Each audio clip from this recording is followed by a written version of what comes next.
बिस्मिल्लाहिर्रहमानिर्रहीम, अस्सलाम वालेकुम। मैं हूं आपका मेज़बान Aqil Hussain. Thank you so much, आप लोगों ने कीमती वक्त निकाला हमारे प्रोग्राम के लिए, हम आपके मशकूर हैं।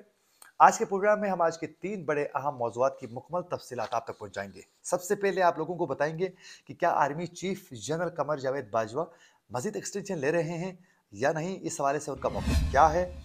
और अगर वो एक्सटेंशन नहीं लेते हैं, तो फिर मुस्लिम लीग नून किसको आर्मी चीफ तैनात करना चाह रही है?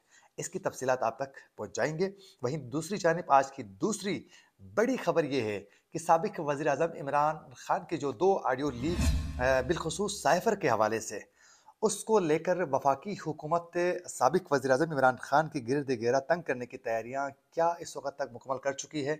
आज बहुत बड़ी डेवलपमेंट सामने आई है और इमरान खान के खिलाफ़ उसकी भी तफसीलात आप लोगों को बताएँगे।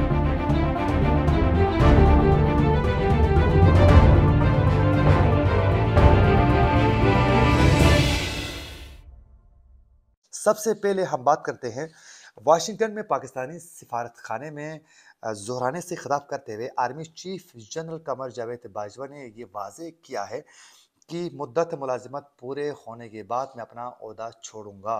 यानी उन्होंने वाज़ेह किया कि अब मेरी जो मुद्दत मुलाज़मत है वो यूँ ही पूरी हो जाती है तो मैं अपना ओहदा छोड़ूँगा। ये वाज़ेह किया आज army chief general Qamar Javed Bajwa ने।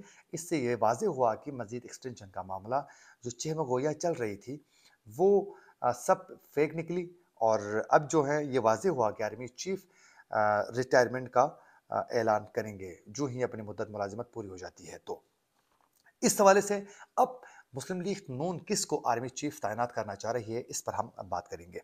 सबसे पहले आप लोगों को बताएं कि आज ख्वाजा आसिफ वजीर दिफा ने प्रेस कॉन्फ्रेंस करते हुए आर्मी चीफ की तैनाती के मामले पर जब उनसे पूछा गया, सवाल किया गया, तो सबसे पहले तो जिस तरह उन्होंने पूरी अपनी प्रेस कॉन्फ्रेंस में इमरान खान को तनकीद का निशाना बना रहे थे, तो उसी तसलसल को वो जारी रखते हुए उन्होंने कहा कि आर्मी चीफ की तैनाती में इतनी जल्दी नहीं है।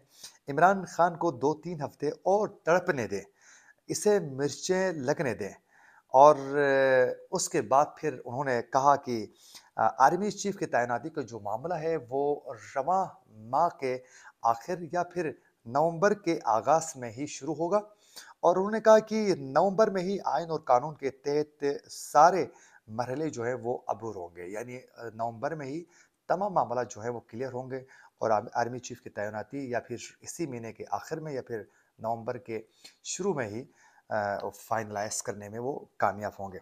और साथ साथ उन्होंने ये कहा कि आर्मी चीफ की तकर्री के मामले पर 5 लोगों के नाम जो हैं वो शॉर्ट लिस्ट किए जाते हैं और 5 लोगों में से किसी भी शख्स को आर्मी चीफ तैनात किया जाता है, किसी भी ऑफिसर को। और यकीनन ये वज़ीर-ए-आज़म का एक सबबदीदा इख्तियार है कि वो 5 उन नामों में से एक किसी को भी आर्मी चीफ के लिए वो मुक़र्रर कर सकता है। और इस ओहदे के लिए जो 5 नाम जो फ़ाइनल किए जाते हैं, ये 5 नाम जीएचक्यू की जानिब से दिए जाते हैं। इसमें आर्मी चीफ की सिफ़ारिशात भी शामिल होती हैं, वो अपना नोट भी ज़रूर लिखता है कि कौन-सा बेहतर रहेगा। तो वो उन तमाम चीज़ों को सामने रख कर जायज़ा लिया जाता है। फिर तफ़सीली जायज़े के बाद जो है आर्मी चीफ की तैनाती का अमल जो है वो आखिरी मराहिल में पहुँचाया जाता है। लेकिन साथ-साथ सिर्फ़ यही नहीं हो रहा है बल्कि आप सब बखूबी आगाह है कि कुछ अर्सा पहले वज़ीर-ए-आज़म शहबाज़ शरीफ़ जो हैं, अपने कायद मोहतरम साबिक़ वज़ीर-ए-आज़म नवाज़ शरीफ़ से मुलाकात करने के लिए लंदन गए थे और फिर वहाँ डिटेलन बात हो चुकी है आर्मी चीफ के तैनाती के मामले पर। आप लोगों को मैं बताता चलूँ कि आर्मी चीफ की तैनाती के मामले को लेकर नवाज़ शरीफ़ किसी सूरत कंप्रोमाइज़ करने के लिए तैयार नहीं है। ज़ाहिर है कंप्रोमाइज़ भी मुस्लिम लीग नून नहीं कर सकती है क्योंकि उन्होंने डूबती हुई मईशत को उन्होंने देखते हुए भी उन्होंने मुल्क में इक़्तिदार सँभाला और फिर बहुत से मामलात का वो सामना कर रहे हैं, इश्यूज़ का फ़ेस कर रहे हैं। पंजाब में उनको तनकीद का सामना करना पड़ रहा है। तो जितने भी उन्होंने मुश्किलात का सामना किया है, सिर्फ़ इसी आर्मी चीफ के तैनाती के मामले को लेकर उन्होंने ये डूबती हुई जो मईशत थी वहाँ उन्होंने इक़्तिदार लेने पर वो रज़ामंदी का उन्होंने इज़हार किया था।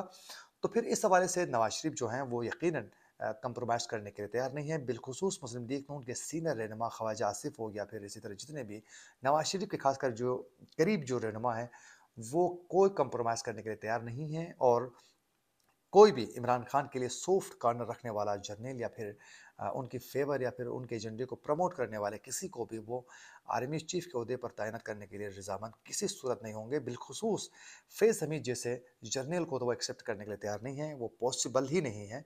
और नवाज शरीफ चाह रहे हैं कि ऐसा एक आर्मी चीफ हो जो बज़ाहिर कम से कम न्यूट्रल नज़र आता हो, जो उसकी लॉबी या फिर उसकी सोच को इमरान खान की साथ नहीं देता हो।